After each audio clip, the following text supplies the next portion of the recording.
Good morning, all of you. So, today we will start our first chapter, that is nutrition in plant. As you know from the name of the chapter, the word nutrition is here. And what is nutrition? Nutrition is the mode of taking food by an organism and its utilization by our body. And what is nutrient? The component of the food that provide nourishment to the body, like carbohydrate, protein, fat, vitamins, mineral. These are called nutrients, which are very essential for our body. There are two modes of nutrition in plant. The first one is autotrophs. Auto means self. That means the organism, they make their food by themselves by using simpler substances. And the next mode of nutrition is heterotrophs, in which the organism take in food prepared by the plant. Here hetero means other and trophs means nourishment. So autotrophs means self-nourishment and heterotrophs means other nourishment. Okay. Now the next topic is green plants prepare their own food with the help of carbon dioxide. As you all know that leaves, they prepare their own food by the process of photosynthesis, in which green plant take carbon dioxide from the environment, water, as well as sunlight in the presence of chlorophyll, which is found in green plant, and that's why the color of the leaves are green. So because of the chlorophyll, green color appears in the leaves. So leaves take all these from the environment as well as water from the underground, the soil, through their roots, and they prepare their own food, and this process is known as photosynthesis.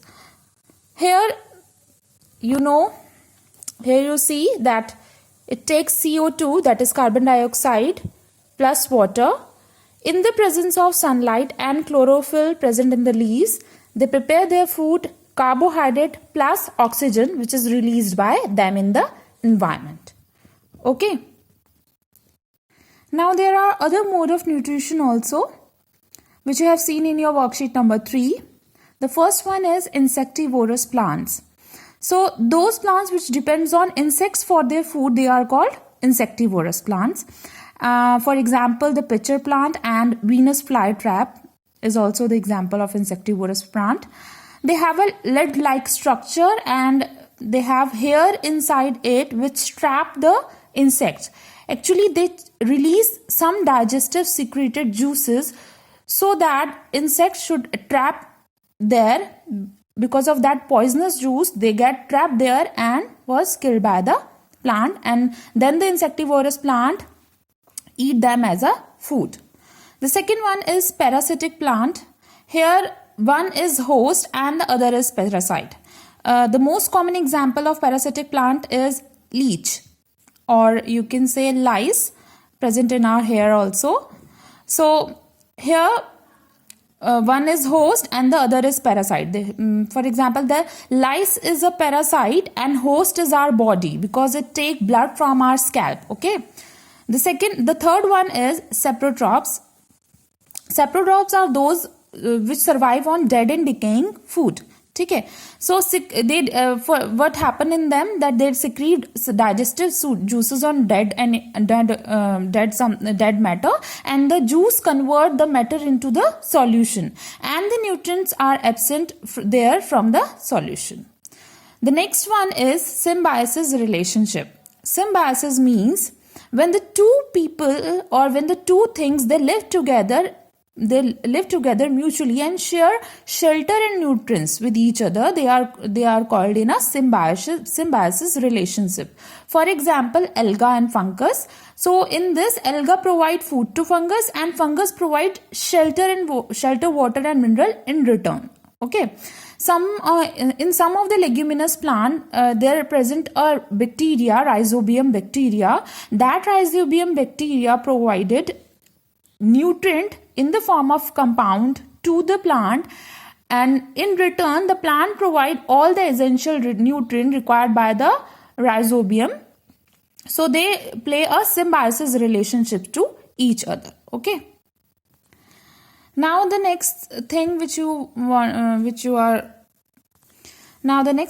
I want to let you know, which is very important, that is that all living organisms, they are made up of cell. For example, any building is made up of a small bricks. When these small bricks are bring together, they form a building. Similarly, our body and everything around us, it's made up of cell, and cell is very minute organism which cannot be seen by naked eyes. They can only be seen under microscope. Okay. The cell is surrounded by a thin membrane that is called a cell membrane, and inside the cell there is a nucleus which is present in the center of the cell, and it perform all the function. Now the next is cytoplasm. Cytoplasm is a jelly-like substance which is present inside the cell. Okay, now the last topic of this chapter is how nutrients are replenished in the soil. That means how nutrients which has been exhausted, which has been taken by the plant, are replenished in the soil. So by using the fertilizers and manures, the nutrients which are present in the soil like nitrogen, potassium and phosphorus can be replenished in the soil. And as you know, I told you about the bacteria rhizobium.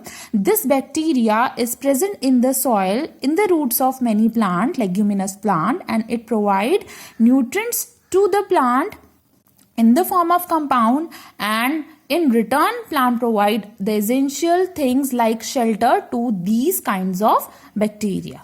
That's all. Thank you.